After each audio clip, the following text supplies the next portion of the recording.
조정을 했습니다. 알겠습니다. 잘 들었습니다. 고맙습니다. 감사합니다. 경제뉴스 브리핑 손석우 경제평론가와 함께했습니다.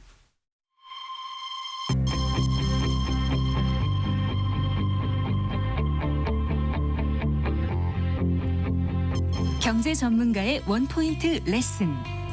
꼭 알아야 할 정보와 이슈를 알기 쉽게 풀어드립니다. 대한민국 경제 고수와 함께 투자의 맥을 짚는 KBS 1라디오 경제쇼. 진행의 성기영 아나운서입니다.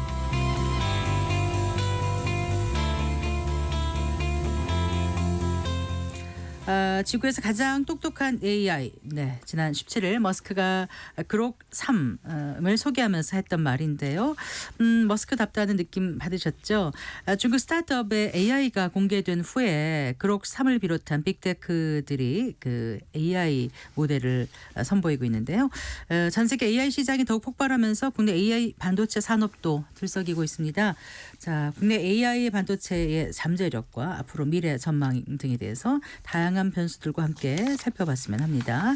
자, 이번에 따끈따끈한 신간을 내셨습니다. 반도체 패권 전쟁을 내신 인더스트리 애널리스트 이주환 박사 스튜디오에 모셨습니다. 반갑습니다. 네, 처음 뵙겠습니다. 처음 반갑습니다. 반갑습니다. 책 들고 나오셨네요. 네. 네. 자, 일단 그 먼저 점점 판이 이제 좀 커진다 그럴까요? 그 AI 산업에 대해서 좀 짚어봤으면 합니다. 이제 17일에 일론 머스크가 그 AI 기업 XAI의 그 최신 네, 그 생성형 그록3. AI 모델인 그록 3라고 하나요? 그록 3, 그록 3, 그록 3를 처음 공개했는데 일단 지구상에서 가장 똑똑한 AI라고 얘기를 했어요. 진짜 그런지 공개한 그록 3 어떻게 지켜보셨습니까? 지금까지 특히 이제 작년에 굉장히 많은 그런 이벤트들이 있었는데 네. 이제 전반적으로 독자적으로 AI를 개발했다라고 많은 이제 발표들을 많이 했어요. 네. 많은 빅테크 기업들이 그때마다 본인들의 테스트 결과를 보여주면서 우리가 가장 우수하다. 그래서 어떻게 보면은 뭐 누구든지 본인의 제품이 제일 우수하게 나온 데이터를 가지고 보여주는 거기 때문에 네. 그래서 뭐 어떤 조건에서 하느냐 어떤 기준에 따라 조금씩 다 달라질 수 있는 상황에서 어쨌든 이제 머스크가 보여준 데이터로는 가장 우수하다고 보여주고 있는데 네. 결국에는 뭐 이건 유저들이 판단할 문제인 것 같아요. 네. 한 명이 아니라 많은 사람들이 실제로 예. 사용을 예. 해보았을 때 어떤 솔루션이 가장 나에게 만족감을 줄 수 있는지 정확한 해답을 줄 수 있는지 그건 시간이 조금 지나 봐야지 정확한 평가가 이루어질 수 있을 것 같습니다. 네, 그래도 기존에 뭐 오픈 AI에서 나온 거, 중국 딥시크에서 나온 거 이런 여러 가지하고 비교하면 어느 정도 수준인 거죠? 일단 데이터가 테슬라 쪽에서 이제 제공한 거 외에는 우리가 다른 데이터가 없기 때문에 아하, 네. 그것으로 보면은 한 5개, 6개 종류의 머신들을 이제 비교를 했었는데 네. 가장 우수한 것으로 일단 나오고 있고요. 그러니까 오픈 AI 비해서도 상당히 있고 그다음에 아론 비해서도 본인들이 상당히 높은 수준. 이제 거기서는 아론이 사실은 성능이 그렇게 높지 않은 것으로 또 아론, 그러니까 나왔더라고요. 딥시크에서 나온 거 말씀하시는 예, 거죠? 딥시크 아론 네. 같은 경우 그러다 보니까 이게 뭐 사실은 제공하는 데이터에 따라서 그 순위들이 막 바뀌기도 하고 네. 누가 더 우세한지 같은 경우도 또한 다른 테스트 결과에 또 다르게 나오기도 합니다. 네, 일단 전문가들과 개발자들 사이에서는 그록3가 수학, 과학, 코딩 분야에서는 챗GPT 앞선다. 하지만 창의성과 맥락 이해 측면에서는 조금 한계를 놓치랬다. 이렇게 얘기를 하는데요. 그러니까 본인들이 강점으로 했던 부분도 이제 추론 부분하고 사이언스 부분이 그러니까 코딩하고 사이언스 부분을 제시를 했더라고요. 네. 아마 항목이 굉장히 많이 있을 텐데 아. 본인들이 가장 우세하게 나온 항목들을 아마 항목들만 제시를 했을 일단 거라 보고 제시하고. 지금 말씀하신 것처럼 약세를 보인 쪽의 항목은 오픈하지 않았겠죠. 네. 그러니까 사실은 모든 게 완벽하게 다른 솔루션들을 압도하는 건 없을 거예요. 그렇죠. 특별히 네. 잘하는 영역이 있을 거라서 그렇죠. 사용자마다 본인이 어떤 쪽을 더 많이 사용할 건지 사용하게 되냐에 따라서 네. 골라야 될 것 같습니다. 예, 챗봇 그 모델별로 특성이 각각 있다 보니까 그 최상위 모델 간 비교해서 뭐 특정 모델이 모두 다 우월하다 이렇게 얘기하기는 그렇죠. 그리고 특별히 이번에 그록 어려울 것 3는 같아요. 오픈 AI 최상이랑 비교를 안 했어요. 아, 네. 그거보다 조금 그러니까 캐주얼 버전이라고 할까 그런 버전하고 비교를 했기 때문에 네. 엄밀하게 말하면 오픈 AI라 진검승부는 아직 안 보여준 거죠. 근데 이번 출시가 된 게 아니고 베타 버전이라면서요? 지금 1, 2가 있었고 이제 3인데 3조차도 이제 베타 버전이 맞는 것 같고요. 베타 버전이라는 게 특정 사용자들에게 발표하는 시험용 시험 패스죠. 그러니까 소프트웨어 그래서 같은 사용자 거죠. 일부 사용자들 전문가들한테 피드백을 받아서 거기서 좀 더 완성도를 높이기 보완해서. 위한 그런 게 바로 베타 버전이죠. 아, 그래요. 근데 알파 버전보다는 또 좀 나은 거니까 나아졌고. 양산 직전 정도로 보시면 될 것 같습니다. 네, 알겠습니다. 어쨌거나 지금 흥미로운 게요. 뭐 오픈 AI 그다음에 또 딥시크 등장하고 또 바로 연이어서 또 그록 3가 나왔단 말이에요. 그럼 이제 앞으로 AI 시장이 얼마나 확장되고 얼마나 발전할지 흥미롭습니다. 관심사고요. 앞으로 어느 정도 발전이 될 거라고 지금 보세요. 기술적인 발전의 속도는 현재로서는 예측하기 좀 어려운 측면이 있는 것 같고요. 다만 이제 시장 관점에서 보게 되면 네. 이제 오픈 AI, 엔비디아, TSMC, 하이닉스로 네. 구축되어 있던 거의 독점에 가까운 밸류 시장을- 체인으로 인해서 네. 작년 한 해와 올 상반기까지는 이제 진행이 되고 있는데 그런 상황이 되면 AI 시장 전체가 폭발적으로 크긴 힘들거든요. 네. 독점 시장은 한계가 있기 때문에 독점 첫 번째 참여자들은 높은 수익을 얻을 수 있지만 네. 시장이 커지는 한계가 있고 네. 결국에는 중저가 시장을 비롯해서 대중에게 확대되는 시점이 와야지 네. AI 시장 전체 규모가 커질 수 있습니다. 그런 네. 면에서 R1, 딥시크의 R1이 그런 기폭제 역할을 했다고 보고 있고요. 네. 이런 다른 제품들이 많이 나올수록 시장 전체가 확대되는 효과는 기대할 수 있습니다. 네, 그래요. 그런데 이제 그 딥시크와 지금 이제 일론 머스크 AI의 그 AI 모델 공개 이후에 이제 미국과 중국 간의 기술 패권 경쟁이 더 수면 위로 올라왔다 이런 느낌들을 받으실 텐데 이렇게 되면 이게 이제 우리 한국의 AI 또 반도체 산업에는 어떤 영향을 미칠 것인가 이게 우리에게 큰 기회가 될 수 있는 것인지 이런 부분을 좀 짚어주셨으면 합니다. 오늘. AI를 네. 소프트웨어 측면과 하드웨어 측면으로 좀 구분해서 봐야 될 것 같고요. 한국 기업들이 지금 AI 시장에서 그래도 뭔가 한 몫을 하고 있다는 건 하드웨어 부분에서도 네. 메모리에 한정된 부분이죠. 네, 네. HBM이라고 우리가 명명하고 있는. 네. 그래서 HBM 시장이 이제는 마냥 커갈 수 없을 수도 있다라는 의구심이 거꾸로 들기 시작했던 거고요. 딥시크의 발표 이후로. 왜냐하면은 엔비디아의 가장 비싼 칩이 아니라 네. 훨씬 저렴한 저렴한 칩, 걸로. 성능이 떨어진 칩까지도 비슷한 성능의 알고리즘을 만들어냈다라는 거기 때문에 네. 그런 면에 있어서 이제 HBM을 주로 생산하던 SK. 하이닉스라든지 하이닉스, 아니면은 네. 블랙웰이라든지 호퍼치가 고가 칩을 하던 엔비디아 같은 경우는 네. 오히려 단기적으로 타격이 있을 수도 있는 네, 게 네. 당장 주가에 중저가- 잠깐 반영되기도 우리는 했잖아요. 중저가 제품이면 필요하니까 싼 거 줘라고 할 수 있는 거예요. 최종 고객들이. 네, 네. 그럼 싼 거를 만들어 줄 수는 있지만 네. 마진이 뚝 떨어지게 되죠. 그러니까 판매 개수는 늘어나지만 수익성은 조금 낮아지는 효과가 있을 수 있는데 네. 결국에는 거쳐야 될 과정이라는 생각이 되고요. 이 과정을 거치면서 전체 시장이 커지는 건데 또 한편으로 이제 소프트웨어 입장에서 보면 한국은 아직은 네. 어쨌든 소프트웨어 파워에 있어서는 중국이나 미국에 비해서 많이 뒤처져 있다고 보여지거든요. 객관적으로. 그래서 한국 AI 시장에서 현재는 굉장히 일부분에 대해서만 우리가 경쟁력을 갖고 있는 상황이다. 일부분 어떤 거 말씀하시나요? 하드웨어에서도 네, 메모리에 오는 메모리에서 그걸 네. 제외한 나머지 AI 생태 전체를 보면은 네. 한국 기업들은 참여가 거의 부진한 상태이고 네. 마땅한 경쟁력을 갖춘 기업도 찾아보기 어려운 상황이다. 그래서 AI 전체를 봤을 때 한국들에게 기회는 아직으로서는 딱히 우리가 결정적인 킥이라고 할 수 있는 기술력을 가진 기업들이 보이지 않는 상황인 것 같습니다. 네, 그러니까 딥시크와 같은 이런 새로운 시도는 결과적으로 AI 보급을 위한 어떤 큰 자극제 역할은 하는데 우리가 이제 그런 시장 확대 이런 변화에 올라탈 수 있는지 없는지는 지금 좀 지금 일단 너무 부정적으로 보아서는 안 되겠는데 왜냐하면 최근에 또 네이버에서도 예. 글로벌 하이퍼 X라는 네, 최신형 네. 모델을 하면서 일단 나름대로 본인들 평가로는 이전보다 굉장히 저렴한 비용으로도 비슷한 성능 그 이상의 성능을 낼 수 있다라고 발표를 했거든요. 네. 그래서 이런 시도들이 계속 되는 게 일단 중요하다고 생각이 되고요. 네. 근데 한국 기업들한테 기회가 그래도 생겼다고 보는 거는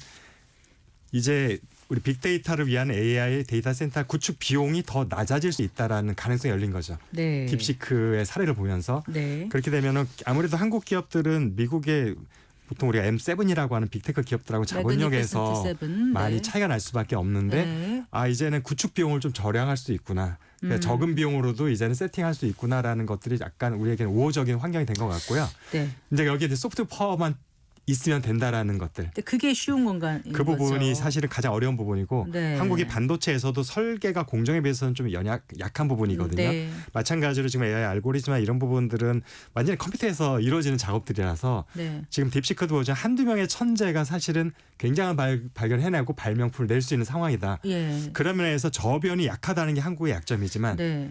우리가 어떻게든지 한두 명의 엘리트 천재들을 발굴할 수만 있다면 근데 그렇게 발굴하는 게 많이 있어야 그 중에서 아웃 오브 한 명이 나오고 두 명이 나오는 거잖아요. 그런 면에서 네. 한국에 지금 설계 인력 양성할 수 있는 대학의 교육 시스템이 좀 약한 게 사실입니다. 네. 그래서 공정 관련된 전공학과도 굉장히 많고 네. 배출 인력도 많지만 설계 관련해서는 굉장히 제한적이다. 네. 그러니까 말씀하신 것처럼 그러면 외국에서 인재를 영입해야 되는 그런 안타까운 상황이 돼버리는 거고요. 네. 외국에서 인재를 영입하기 쉽지 않은 게 기왕이면 미국에서 일하고 싶어 하죠. 그러면서 한국은 지금 자급적으로 배출은 좀 어렵고 네. 외국 인재들은 오고 싶어 하지 않기 때문에 네. 설계 인력 확보가 사실은 쉬운 문제는 아닙니다. 네. 그 반도체 패권 전쟁이란 책 지금 갖고 나오셨지 않습니까? 제가 아. 책을 다 읽어보지 못했고 목차라든가 이렇게 좀 둘러는 봤는데 거기에 나온 내용 포함해서 좀 얘기를 좀 해주세요. 지금 반도체 수요가 많다고는 해도 글로벌 반도체 시장이 그리 녹록지 않다라고들 말하지 않습니까? 네. 그 미중의 기술 패권 경쟁은 심화되는데 이제 중국의 저가 반도체 그 DRAM 시장 점유율이 확대되고 있고 그러니 우리는 언제 어떻게 가야 되는가? 반도체 우리 한국의 반도체 기업들의 전략 수정이 좀 시급한 게 아닌가 이런 얘기를 하거든요. 책을 쓰시면서 많은 생각을 하셨을 것 같아요. 그 부분이 사실은 상당히 많은 지면을 제가 할애하고 있는 부분이기도 하고요. 네, 네. 이 책의 부제가 어떻게 보면 섬뜩하게 들릴 수 있는데 10년 후 한국 반도체는 살아남을 수 있을까 이거든요. 네. 이 부제를 붙인 이유가 이 책의 내용 중에 한 부분인데 이제 메모리 시장의 성장성이 급격히 둔화되는 시점까지가 10년이 채 남지 10년 않았다. 안 남았다. 그래서 남은 10년 동안 우리가 어떻게 준비하냐에 따라서 미래에도 과거와 현재와 같이 반도체 시장에서 경쟁력을 갖춘 패권 전쟁에서 우리가 우위를 차지할 수 있을지 단순한 부품 업체로 전락할지가 결정될 것이다라는 내용인 거고요. 네. 그렇게 우리가 그런 위치에 서게 된 것들은 사실 후발주자 말씀 잠깐 하셨지만 이제 무어의 법칙이라는 것이 옛날부터 굉장히 유명한 무어의 반도체 법칙. 법칙이었었는데 네, 네. 그거는 요약하자면 2년에 한 번씩 칩의 성능이 2배가 된다라는 네, 네. 건데 칩의 성능이 2배가 되기 위해서는 미세 공정의 회로 선폭이 70% 정도 감소가 돼야 되는 거예요. 네. 2년에 한 번씩. 네. 근데 물리적으로 그게 이제 불가능한 영역에 다다랐고 네. 지금은 굉장히 그 우리만 속도가 물리적으로 그렇다는데 전 세계적으로 예. 그러니까 물리적 전 세계 어느 칩 메이커더라도 이제 네. 무의 법칙보다 굉장히 느리게 공정 혁신이 진행되고 있다 보니까 네. 그렇게 되면 후발주자가 유리한 거죠. 그렇겠네요. 도망가던 사람들이 옛날에 성큼성큼 뛰어가는데 지금은 장거리로 걸어가고 있으니까 네. 쫓아오는 사람 아직도 빠르게 뛸 수 있는 영역에 네. 있는 거잖아요. 네. 그래서 격차가 점점 좁혀지고 있는 것들이 최근에 네. 중국에 의한 디램의 위기론이 등장이 되는 거고요. 네. 그런데 결국에는 이 상황이 계속되면 같은 길을 뛰게 되면 같은 코스를 뛰게 되면 언젠가는 바로 턱밑까지 쫓아올 수밖에 없는 거죠. 네. 그래서 한국 반도체가 이후에 중국을 따돌리고 여전히 반도체 시장 패권을 유지하려면 길을 바꿔야 된다라는 게 이 책에서 말씀드리는 겁니다. 다른 길, 중국이 생각하지 못했던 길로 우리는 새로운 길을 개척하면서 새로운 제품으로 가버리면 그것을 또 준비하고 따라오려면 또 한참의 갭을 벌릴 수 있는 거죠. 한국과 중국 사이에. 그러니까 메모리 산업의 종말은 다가온다라고 이제 목차에 쓰신 게 아마 그런 내용인 것 같고. 네, 그렇다면 앞으로 우리가 다른 시장은 어떤 게 있다고 보시는 거죠? 지금 어떻게 보면은 이제 작년과 올해 사이에 SK 하이닉스의 고수익을 올려줬던 HBM이라는 네, 제품이 고대역편 제가 메모리. 볼 때는 단일한 메모리 칩에서 예. 그다음에 어쨌든 복합 칩으로 가는 중간 단계 역할의 성격을 가지고 있다 보거든요. 이전에 디램이나 낸드는 규격이 다 있어요. 네, 그러니까 네. 백화점에서 이마트에 파는 것처럼 네. 만들어서 시장에 진열해 놓으면 네. 싸거나 성능이 네. 좋으면 사가는. 네. 근데 HBM 같은 맞춤형인 경우는 거죠? 맞춤형이기 때문에 네. 고객이 확보가 돼야 되는 거고 고객 맞춤에 따라서 내가 원하는 성능을 낼 수 있어야 되다 보니까 네. 이 부분은 아직까지는 중국이 쫓아오지 못하는 영역인 거고요. 네. 근데 요거는 제가 볼 때는 그냥 초보적인 단계이고 네. 조금 더 시간이 지나면 고객이 요구하는 것들은 디램 내에 간단한 프로세스 기능이 있는 멀티칩은 없겠느냐. 그다음에 지금 모든 칩만 만들어주고 멀티칩, 네. 최종적인 패키징은 TSMC 파운더리 업체에 맡겨서 하거나 대만요. 네. 우리가 전문적으로 패키징하는 OSAT라는 기업들이 하게 되는데 네. 이 부분의 일정 부분을 디램 메모리 업체들이 해줄 수는 없느냐라는 이제 수요들이 있을 것 같습니다. 네. 이런 부분에서 우리가 앞장서서 고객을 만족할 수 있는 솔루션을 제공할 수 있다라면 후발주자가 전혀 생각하지 못했던 길이 되는 거고요. 네. 이렇게 되면은 10년 후가 되더라도 단순한 메모리 공급자가 아니기 때문에 네. 동등한 파트너 입장에 설 수 있게 되는 거라서 우리의 어떤 메모리 강국으로서의 패권에서의 경쟁력을 갖는 시간이 좀 더 연장될 것 같습니다. 자, 그 2028년까지 HBM이 전체 디램 시장의 30% 이상을 차지할 거란 전망이 나오고 있지 않습니까? 이렇게 되면은 우리는 어떻게 해야 되는 거예요? 이 30%는 아마 용량 기준일 것 같고요. 아, 네. 금액 기준으로 하면 올해 연말 정도 되면 이미 30% 된다고 지금 예상치들 나와 있어서 네. 그런데 이제 그거는 어느 정도 맞을 것 같아요. 근데 이 성장세가 내년 이후도 지속될 거냐에 대해서는 전문가 간의 의견이 많이 엇갈린 부분이 있거든요. 네. 그러니까 HBM은 잘 준비해서 한국이 선점을 하고 있지만 HBM 시장이 고속 성장이 계속되지는 않을 수도 있다라는 게 절반 정도의 확률을 갖고 있어서 네. 그래서 이것에 우리의 모든 역량을 지금 집중해서는 안 된다고 저는 보고 있고 그래서 제가 생각하는 솔루션은 HBM에서 작년과 올해 사이에 많은 돈을 벌 수 있어요. 이것을 HBM 투자하지 않았으면 좋겠다. 일부는 HBM을 위한 재투자를 해야 되겠지만 일부는 방금 전에 우리가 얘기를 나눴었던 네. 후발주자들이 따라올 수 따라오지 없는 길을 못하는? 바꿔주는 쪽에 네. 투자를 하고 인재를 영입하는 곳에 써야 되지 않을까. 필요하면은 어쨌든 패키지가 될 수도 있고 아니면 우리가 어떤 솔루션이나 소프트웨어 업체가 될 수도 있겠지만 네. 외부 업체들을 인수하는 것도 우리는 적극적으로 고려해야 될 것 우리가 같습니다. 인수한다. 인수를 하는 거죠. 우리가 부족한 부분들을 우리끼리 해서는 시간이 많이 걸리잖아요. 네. 그럴 경우 M&A가 가장 빠르게 기술을 습득할 수 있는 방법이니까요. 네. 지금 이제 트럼프 대통령의 관세 정책도 이제 걱정입니다. 뭐 한 달 내에 반도체 수입품에 25% 관세를 부과하겠다고 예고하기도 했는데 어떻게 될까요? 만약에 이거대로 된다라면. 지금 사실은 반도체는 ITA 협정 때문에 아예 무관세예요. 네. WTO에 가입되는 국가들끼리는 네. 0%였던 관세가 25%가 되면은 이거는 충격이 사실 굉장히 클 수밖에 없는 건데 예. 다행스러운 것은 한국에서 만든 반도체 칩이 미국으로 바로 수출되는 비중이 1.4%밖에 되지 않는다는 거. 네. 그래서 생각보다 반도체 기업들이 맞는 충격은 만약 중국에서 그런 관세를 때린다면 굉장히 큰 충격이 될 수 있어요. 근데 미국에서 때리는 관세에 대해서는 사실은 반도체 직수출에서는 큰 영향 없다고 저는 보고 있는데 근데 제가 걱정하는 거는 미국이 동시적으로 중국에 대한 관세 인상이 지금 예고되어 있지 않습니까? 네. 그렇게 되면 한국에서 메모리를 중국에서 수입해서 네. 그것을 스마트폰이 됐던 네. 컴퓨터가 됐던 조립을 해서 미국으로 수출하는 업체들이 많이 있을 텐데 네, 부담이 이 커지는 경쟁력이 거죠. 낮아지는 네. 거고 수출이 감소할 가능성이 굉장히 다분히 높죠. 네. 이렇게 되면 한국에서 수입하는 메모리 수요가 감소할 영향이 있고 예. 결국에는 한국의 대미국 수출이 영향을 받는 게 아니라 중국 때문에 한국의 대중 수출이 감소할 우려가 지금 커져서 네. 지금 관세는 어떻게 되나 한국한테 굉장히 불리한 요건인 건 맞습니다. 네. 그 어쨌든 미국은 제조업을 좀 부활시키겠다는 게 그 트럼프 행정부의 목표고 그러기 위해서 미국 내 공장을 짓도록 지금 계속 유도하고 있는 거 아닙니까? 그런데 일각에서는 또 반도체 기업들의 미국 공장 가동에 대해서도 뭐 비용 면에서는 비효율적이다 이런 지적이 나오는 건 왜 그렇습니까? 아마도 그 원소스가 저일 것 같은데요. 이 책에도 제가 분석했던 내용이 있기도 하고 네.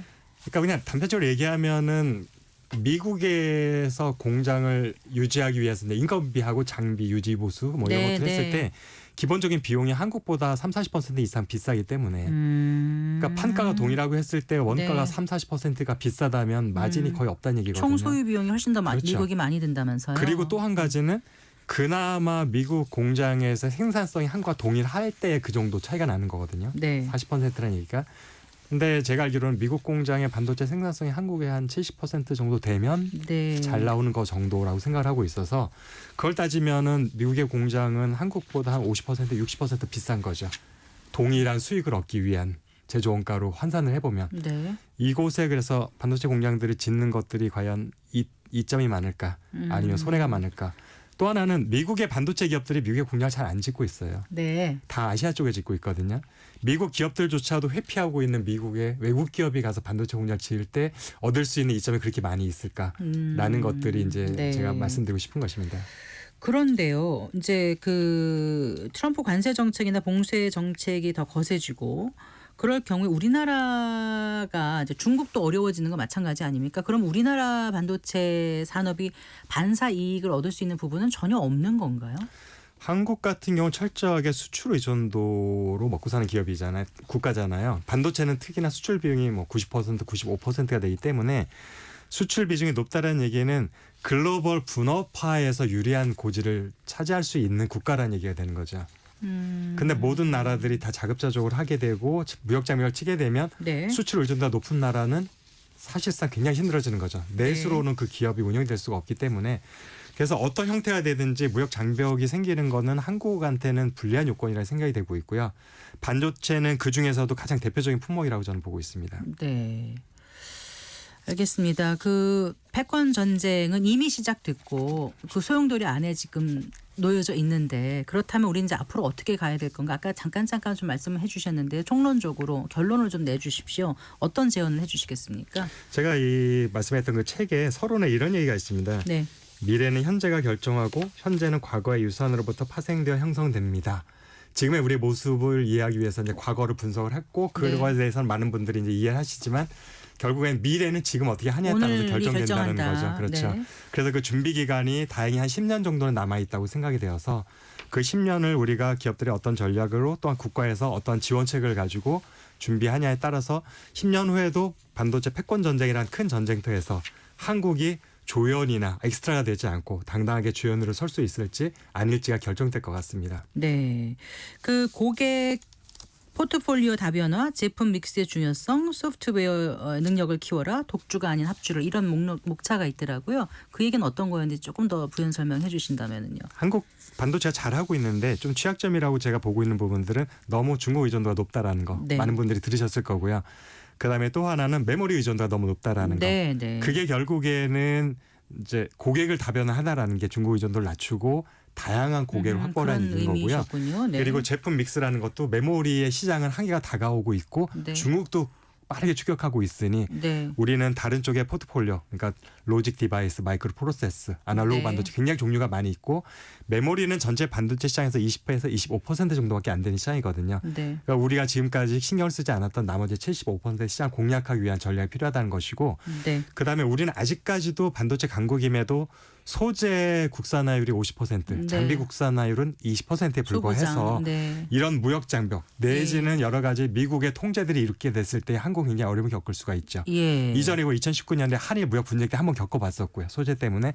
그렇기 때문에 한국의 소부장 생태계 전체를 같이 육성하는 전략을 가지 않으면 네. 혼자서 스타 플레이어 한두 삼성 하이닉스 두 기업만 가지고는 우리가 이 강국으로서의 위상을 계속 유지하기 어렵다라는 말씀에서 그런 쪽을 좀 담아봤습니다. 그래서 소부장의 중요성도 그렇죠. 다루신 거고 독주가 아닌 합주를 합주가 해야 된다. 필요하다. 이런 제언을 해주신 거군요. 네, 잘 들었습니다. 네, 고맙습니다. 감사합니다. 네, 인더스트리 애널리스트의 이주환 박사와 얘기 나눠봤습니다.